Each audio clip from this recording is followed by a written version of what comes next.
Bismillahirrahmanirrahim. Now starting from topic 31, Brookfield critical lenses.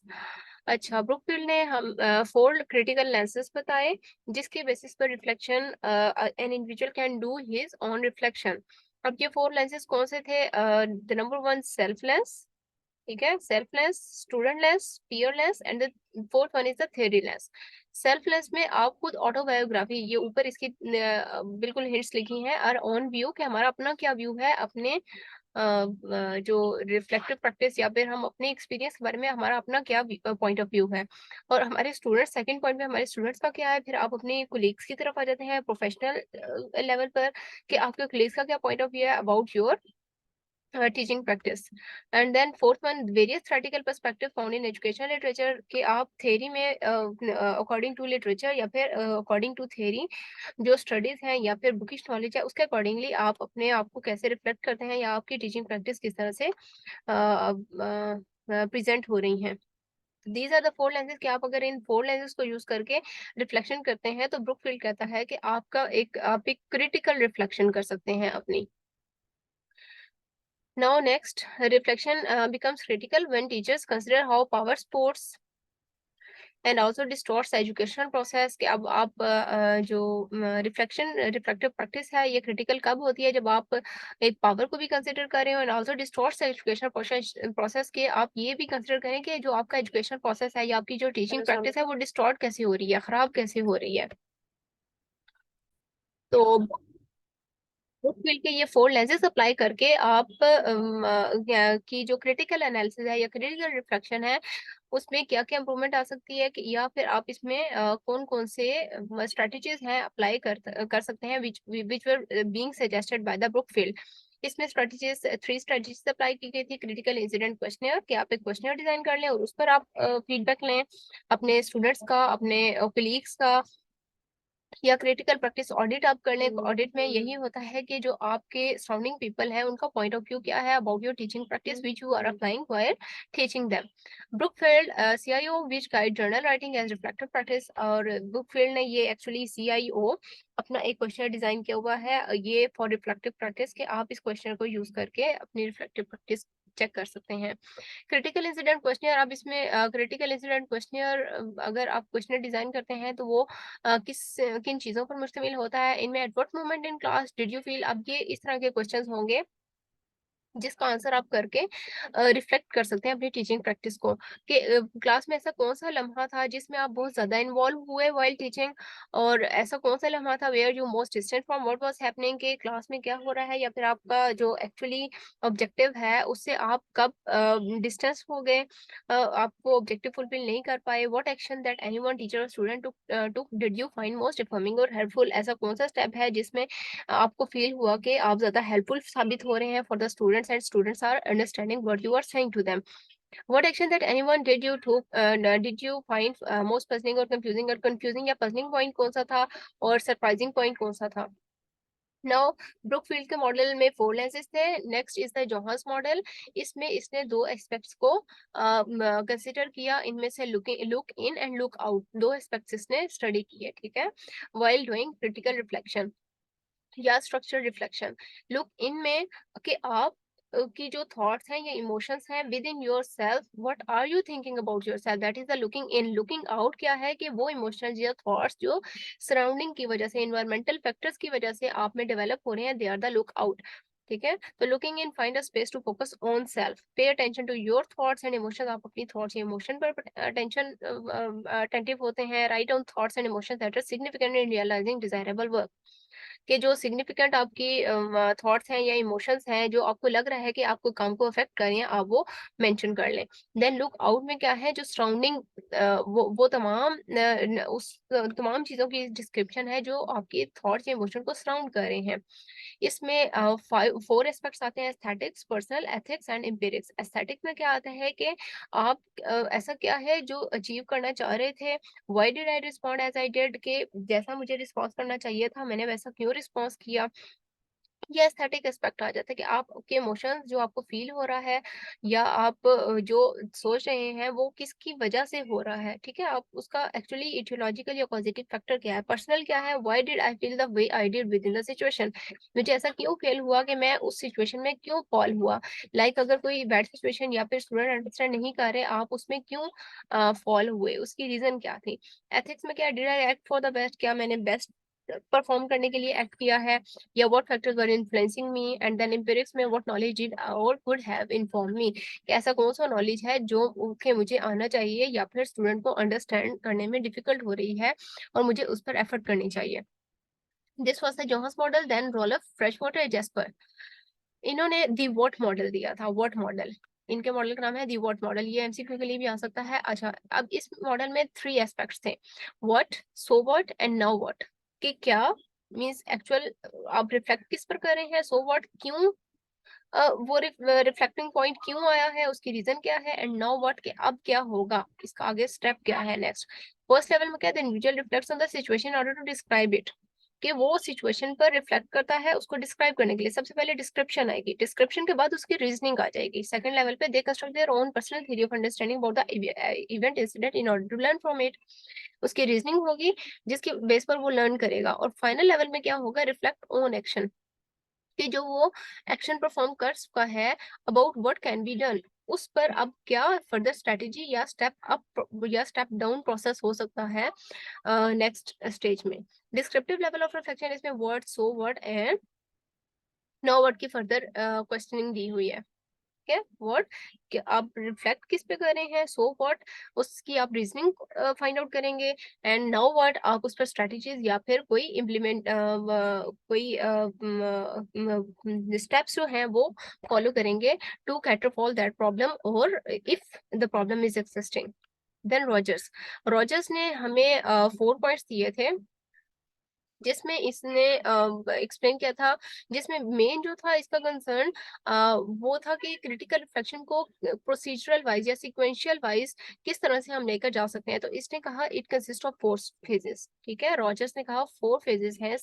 Reflection एक cyclical process है जिसके 4 phases है। नंबर 1 फेज में क्या है, प्रेजेंस इन एक्सपीरियंस, क्या आपका अपना मौजूद होना, आप जो आप एक्सपीरियंस कर रहे हैं, जो आप फेस कर रहे हैं, आपका वहां पर मौजूद होना। Learning to see, then description of experience, जो आपने एक्सपीरियंस किया, बैड एक्सपीरियंस था या गुड एक्सपीरियंस था, आप उसको डिस्क्राइब करेंगे। ठीक है, नेक्स्ट डिस्क्रिप्शन के बाद आपने उसका एनालिसिस किया कि अगर मैंने ये एक्सपीरियंस किया है, ये अच्छा एक्सपीरियंस था या बुरा एक्सपीरियंस था, तो ये क्यों हुआ, किस वजह से हुआ, इसके तमाम कॉजेस क्या थे, और इसमें क्या क्या फैक्टर्स इन्वॉल्व हो रहे हैं जो कि मुझे जो कि इम्प्रूव किए जा सकते हैं। Then experimentation, learning to take intelligent action. अब आप एक्सपेरिमेंट करें, सपोज अगर आपने क्लास में किसी पॉइंट पर आपको पजलिंग फील हुई या फिर आप कंफ्यूज हो गए, ठीक है, आपने उस पर सबसे पहले आप you were present at that situation, the first point is justified. Second, आपने उसको डिस्क्राइब किया कि आप उसमें कंफ्यूज क्यों हो गए, उसकी रीजन क्या थी, आपने वो तमाम रीजन सारे पॉइंट्स मेंशन कर लिए। अब आप उसका एनालाइज कर रहे हैं कि इसमें से कौन सा वाला ऐसा है जो सबसे ज्यादा इन्वॉल्व था आपको कंफ्यूज करने में। देन आप एक्सपेरिमेंट के अब आप उस पर एफर्ट करेंगे जो आपको लगा कि ये वाला बहुत ऐसा ऐसा पॉइंट है जिसकी वजह से आप ज्यादा कंफ्यूज हुए, आप उस पर एफर्ट करेंगे, आप उसको कैटरफॉल करने की कोशिश करेंगे। अब आप एक्सपेरिमेंट एक्चुअली करें और फिर नेक्स्ट क्लास में आप उसको अप्लाई करेंगे और फिर आप उसका दोबारा से यही प्रोसीजर फॉलो करके रिफ्लेक्ट करेंगे। तो रोजर्स के अकॉर्डिंग ये साइक्लिकल प्रोसेस है जो कि 4 फेजेस पर मुश्तमिल होता है। नेक्स्ट, गोर एंड जिचनर।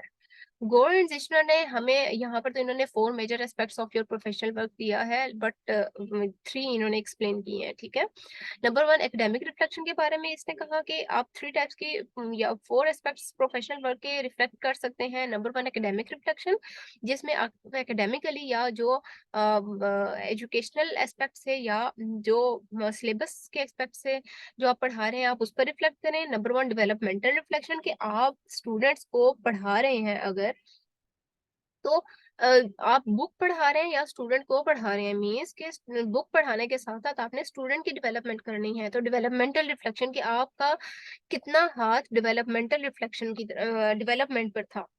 और आप उसको रिफ्लेक्ट कर रहे हैं। देन सोशल रिकंस्ट्रक्शनिस्ट में क्या आता है, what do I believe to be the purpose of education, के आप क्या कहते हैं कि पर्पस ऑफ एजुकेशन एक्चुअली क्या है, आपका क्या बिलीव है इसके बारे में। Do I have specific philosophical believes और view points about the values purposes and function of education, means purpose of education with respect to social and cultural reflection आपको क्लैरिफाइड हो।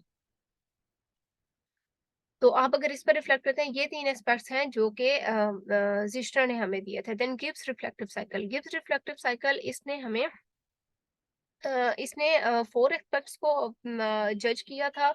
और ये मॉडल एक्चुअली क्या कहता है, ये इसकी स्टेटमेंट है, आप इसकी स्टेटमेंट सबसे पहले मेंशन करेंगे। This model encourages the teacher to think about different aspects of a given situation. कि जो जिस सिचुएशन को फेस कर रहा है टीचर या एक्सपीरियंस कर रहा है, इसको डिफरेंट एस्पेक्ट्स के अकॉर्डिंगली अगर आप रिफ्लेक्ट करते हैं, वो गिव्स रिफ्लेक्टिव साइकिल में फॉल कर रहा है। एंड एस्टैब्लिश एन एक्शन, और जब आपने उसको रिफ्लेक्ट कर लिया उसके बाद आप एक एक्शन प्लान सजेस्ट करते हैं, प्रॉपर उसके स्ट्रेटेजी अप्लाई करते हैं कि इस पर आप क्या एक्शन करेंगे कि आपको आपकी जो रिफ्लेक्टिव प्रैक्टिस है वो अच्छी होगी, जो आपकी परफॉर्मेंस है, जो टीचिंग प्रैक्टिस है वो इम्प्रूव होगी। ठीक है, तो ये भी एक सिक्वेंशियल प्रोसेस है जिसमें 5 स्टेजेस इन्वॉल्व हैं। The number 1 feeling, evaluation, analysis, sorry 4 and conclusion. सबसे पहले फीलिंग, आप जब आप रिफ्लेक्ट करने लगे हैं तो आपका फर्स्ट स्टेप होगा कि आपने फील क्या किया। सॉरी, डिस्क्रिप्शन, आपने सबसे पहले डिस्क्राइब करना है कि हुआ क्या। एक्चुअली आपने रिफ्लेक्शन करनी है, आप क्लास में गए, आपने एक टॉपिक पढ़ाया और आप वापस आ गए, अब आप उसको डिस्क्राइब करने लगे हैं फर्स्ट, व्हाट हैपेंड। अगर आपने कहीं किसी पॉइंट पर पजल हो गए या कंफ्यूज हो गए, आपने उसको डिस्क्राइब कर लिया। नंबर 2 फीलिंग, अब आपकी उसके बारे में फीलिंग क्या है, गुड फीलिंग है, बैड फीलिंग है, क्योंकि वो आपके एक्सपीरियंस पे डिपेंड करता है। अगर वो अच्छा एक्सपीरियंस था तो आपकी फीलिंग अच्छी होगी और आपको उसको फर्दर इम्प्रूव करने के बारे में सोच सकते हैं।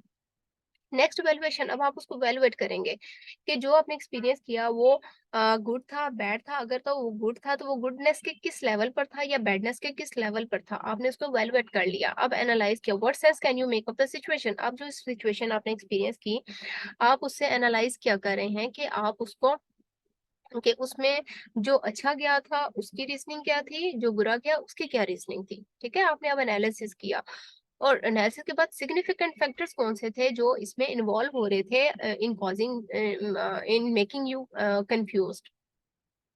या फिर आपने बहुत अच्छा, या फिर स्टूडेंट ने परफॉर्म बहुत अच्छा किया, तो इसमें ऐसे कौन कौन से फैक्टर्स इन्वॉल्व हो रहे हैं जिसकी वजह से, या आप कौन कौन सी स्किल्स हैं जिसकी वजह से स्टूडेंट्स अच्छा परफॉर्म किया। तो आप फर्दर उसको मेंटेन रख सकते हैं और उसको इम्प्रूव भी कर सकते हैं। फाइनली आपने कंक्लूजन आपने इस तमाम एनालिसिस से क्या कंक्लूड किया, आप इसमें फर्दर क्या स्टेप पिक कर सकते हैं, या आप एक्चुअली एक्चुअल ये है कि आपकी जो रिफ्लेक्टिव प्रैक्टिस है, फर्स्ट इसका कंक्लूजन होगा आइदर दैट वाज गुड और बैड, और जो आपका एक्सपीरियंस था उसकी बेसिस पर आपका जो एक्सपीरियंस है वो कितने परसेंट ऑथेंटिक रहा। देन एक्शन प्लान, आपने ये तमाम एनालिसिस किया, आपको प्रॉब्लम पता चल गई, रिफ्लेक्ट किया, आप अपने आपको डिफरेंट फैक्टर्स मिले जिसको आप इम्प्रूव या रिमूव कर सकते हैं टू इंक्रीज टू और to better your teaching practice. तो आप इसकी बेसिस पर एक एक्शन प्लान सजेस्ट करते हैं। ठीक है, so during this stage, you should think yourself forward into encouraging the event again to plan what you would do. Would you act differently or would you do the same thing? क्या आपको differently act करना चाहिए, teaching practice change करनी चाहिए, या फिर आपको same apply करनी चाहिए with improved strategies? Next is about triangular representation. नाम से पता चला है ट्राइंगुलर, इसमें कोई ना कोई स्टेजेस या फिर कोई ना कोई 3 एस्पेक्ट्स हो सकते हैं, 3 पॉइंट्स हो सकते हैं। ठीक है, तो एक्चुअली इसमें 3 ही हैं पॉइंट्स। बाउट्स ने रिफ्लेक्शन को कैसे डिफाइन किया था, इसने कहा था ये कॉन्शियस एक्टिविटी है जिसमें आप कॉन्शियस होते हैं, आपको पता है कि क्या हो रहा है। In which we engage to explore our experiences and develop new understanding of self realization, जिसमें आप एक्सपीरियंस कर रहे होते हैं न्यू, और आप एक न्यू अंडरस्टैंडिंग डेवलप कर रहे होते हैं, आपके कॉन्सेप्ट्स नए नए डेवलप हो रहे होते हैं। क्योंकि जब आप रिफ्लेक्ट करते हैं अपने टीचिंग प्रैक्टिस पर, आप सोचते हैं कि आपने किस तरह पढ़ाया, कैसे पढ़ाया तो आपको बीच में अपने फ्लॉज पता चल रहे होते हैं, तो इससे आपकी new concepts, new understanding develop होती है।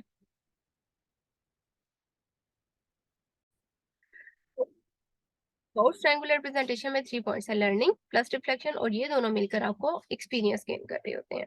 जब आप लर्न करेंगे, रिफ्लेक्ट करेंगे और इससे आपको एक्सपीरियंस होगा। Next Atkins and Murphy model, इसने 4 स्टेजेस दी थी, ठीक है? 4 स्टेजेस, आपने इसकी 4 स्टेजेस नाम याद करने हैं और इसके साथ ये जो छोटी सी एक्सप्लेनेशन है ये।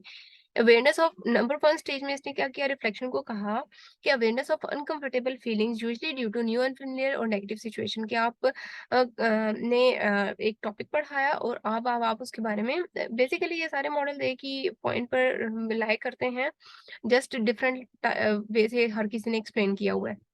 सबसे पहले अनकंफर्टेबल फीलिंग से आप अवेयर हो टोटली कि ड्यूरिंग टीचिंग प्रैक्टिस आपको क्या अनकंफर्टेबल फील हुआ। सेकंड, एग्जामिन करेंगे आप कंपोनेंट्स ऑफ सिचुएशन को डिफरेंट कंपोनेंट्स में आप डिवाइड भी कर सकते हैं, गुड, बैड या अदर कैटेगरीज में। फिर एनालिसिस करेंगे और फाइनली आप समरी या आउटकम ऑफ रिफ्लेक्शन निकालेंगे। सेम यही ऊपर कंक्लूजन निकाला गया था और इसके नीचे ये इसकी डिस्क्रिप्शन दी है, आप जस्ट ये मेंशन कर लें, अदरवाइज आपने वो 4 पॉइंट्स याद कर लेने हैं। Johan Smith and framework for reflection on action, Johan Smith ने 3 फेजेस हमें बताए while doing reflection on action। तो उसके 3 फेजेस हैं, descriptive phase, reflective phase and emancipatory phase. Descriptive phase में डिस्क्राइब ओवरऑल सिचुएशन डिस्क्राइब होगी। रिफ्लेक्टिव फेज में अब आपने रिफ्लेक्टिव एनालिसिस करना है अगेंस्ट टॉपिक थ्योरीज के, जो थ्योरी क्या कहती है और आपने क्या रिफ्लेक्ट किया। सिचुएशन को आप रिफ्लेक्ट करेंगे और उसके अलावा आप इंटेंशंस के वहां पर जो तमाम फैक्टर्स थे या आपकी अपनी इंटेंशन क्या थी और वो फैक्टर्स आपकी इंटेंशंस को कैसे अफेक्ट किया, आप ये रिफ्लेक्टिव फेज में ये तमाम चीजें थी हैं। Adopted theories, analysis of the situation and the intention। then emancipator phase में आप critically think out करेंगे और solution find out करेंगे। नीचे इन्होंने एग्जांपल्स दी हैं तो आप ये 3 फेजेस बस इसके याद रखें। The topic 40, the last topic, Argyris and Schon. Argyris and सुकून ने 2 टाइप्स की लर्निंग बताई, ठीक है? इसका जो मेन थीम थी वो लर्निंग पर बेस करती है। इसने 2 थीम्स बताई, सिंगल लूप लर्निंग होती है, डबल लूप लर्निंग होती है। 2 टाइप्स ऑफ लर्निंग, ये शॉर्ट क्वेश्चन भी हो सकता है, अगैरस एंड सुकून की लर्निंग टाइप्स बता दें या फिर इसने थ्योरी लर्निंग के बारे में क्या एक्सप्लेन किया। तो 2 थ्योरीज हैं, 2 पॉइंट्स हैं, 2 एस्पेक्ट्स हैं लर्निंग के, single loop learning and double loop learning. Single loop learning में क्या है, जब प्रैक्टिशनर या ऑर्गेनाइजेशन या फिर उसके कोलीग्स इवन आफ्टर अगर कोई एरर होता है तो उसकी करेक्शन की जाती है, ठीक है? करेक्शन के बाद आप उस पर जो स्ट्रेटेजीज अप्लाई कर रहे होते हैं वही आप जो ऑलरेडी प्रेजेंट स्ट्रेटेजीज है उसी में इम्प्रूवमेंट या इम्प्रूवमेंट या उसी में कोई बेटर करके या उसी में कोई आप उसको चेंज करके अप्लाई कर रहे हैं टू सॉल्व दैट प्रॉब्लम या फिर to cater for that problem. तो this is single loop learning कि आपने ऑलरेडी जो स्ट्रेटेजीज थी आपके पास उन्हीं को यूटिलाइज करके प्रॉब्लम को सॉल्व किया। डबल लूप लर्निंग में क्या आता है कि आप मॉडिफाई कर देते हैं। It involve modification of personal objective, strategies, policies, आपकी स्ट्रेटजीज पॉलिसीज आप उसमें न्यू ऐड कर लेते हैं। मॉडिफाई करने के अलावा आप न्यू अप्रोचेज यूज करते हैं उनको सॉल्व करने के लिए। This is double loop learning. नीचे इसके नीचे एक्सप्लेनेशन गिवन है, आप एक्सप्लेनेशन पढ़ लें। एक्चुअल मीनिंग आपको सिंगल और डबल लूप लर्निंग का आना चाहिए। सिंगल लूप लर्निंग में जो ऑलरेडी स्ट्रेटजीज या पॉलिसीज हैं प्रेजेंट हैं, आप उसको यूज करते हुए प्रॉब्लम या जो भी आपको फ्लॉ नजर आता है उसको कैटरफॉल करने की कोशिश करते हैं, उसको ठीक करते हैं। डबल लूप लर्निंग में आप न्यू स्ट्रेटजीज पॉलिसीज वो अप्लाई करते हैं, उसके अलावा जो ऑलरेडी प्रेजेंट है उसको भी मॉडिफाई कर रहे होते हैं। This was all for today, this was all for this lecture 30 to 40 31 to 40 topic. इंशाल्लाह नेक्स्ट लेक्चर भी जल्द अपलोड कर दूंगी। तब तक के लिए अल्लाह हाफिज। अच्छा लगे लेक्चर तो लाइक करें, शेयर करें, सब्सक्राइब करें। Thank you.